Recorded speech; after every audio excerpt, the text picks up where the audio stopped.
Doctor ইউনূসের নেতৃত্বে অন্তর্বর্তীকালীন সরকারের পদত্যাগ ও অপশাসন নির্যাতনের প্রতিবাদে আগামী ১৬ ফেব্রুয়ারি ও ১৮ ফেব্রুয়ারি হরতালের ডাক দিয়েছে আওয়ামী লীগ। মঙ্গলবার রাতে দলটির ভেরিফাইড ফেসবুক পেজ থেকে এই কর্মসূচি ঘোষণা করা হয়।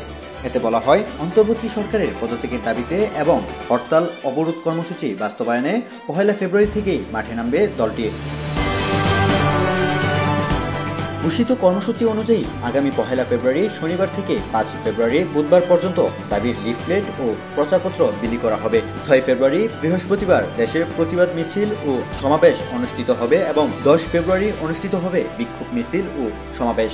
আর ১৬ ফেব্রুয়ারি রোববার অবরোধ এবং ১৮ ফেব্রুয়ারি মঙ্গলবার দেশব্যাপী সকাল সন্ধ্যা সর্বাত্মক কঠোর হরতাল কর্মসূচি ঘোষণা করা হয়েছে। এর আগে গত ১০ নভেম্বর রাস্তায় নামার ঘোষণা দিয়েও নামতে পারেনি ক্ষমতাচ্যুত দল আওয়ামী লীগ। এমন অবস্থার মধ্যেই আবারও হরতাল অবরোধ সমাবেশ ও বিক্ষোভের ডাক দিল আওয়ামী লীগ।